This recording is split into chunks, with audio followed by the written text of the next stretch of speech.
It's almost Christmas, just a couple days away. I hope you are as excited as I am.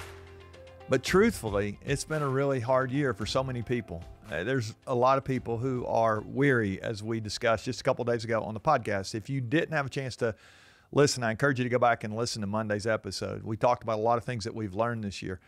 This really is a great time of year, though, to lock in on some of the people around our lives. And I want to share with you, I mentioned this on the podcast, but I want to share with you, I found an old hymnal lying around, and I looked up the song, "O Holy Night." And here's what it says. This is an old song, old Christmas song. And there was a world a couple thousand years ago that was weary, evidently, because this song, not written that long ago, but it refers back to that time when Jesus was born. We celebrate his birth this week. And here's what it says: "A thrill of hope, the weary world rejoices. For yonder breaks a new and glorious morn." And as we know, the baby Jesus was born and came into the world. I love those words when I read this old Christmas song. A thrill of hope, the weary world rejoices. That phrase, as a matter of fact, as I told you, has been stuck in my head for really the last 3 or 4 weeks. What would it be like to live my life in such a way that the weary people around me would find joy? And that's my question for you today.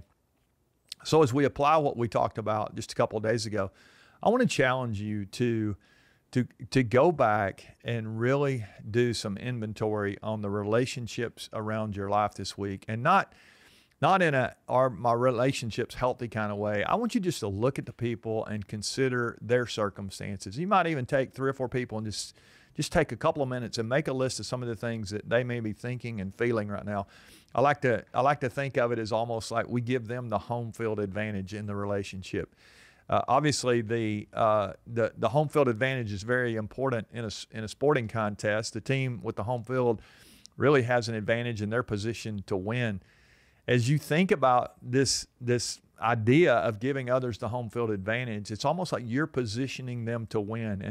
And so as you make a list of some of the things that might be making them weary, and again, if you don't have time for 3 or 4 people, just pick one person today, one person. Who around you is weary?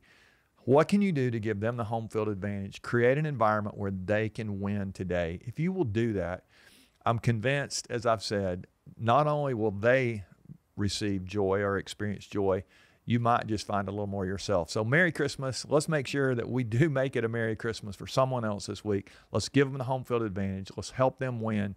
And if we do, I'm convinced we'll win too.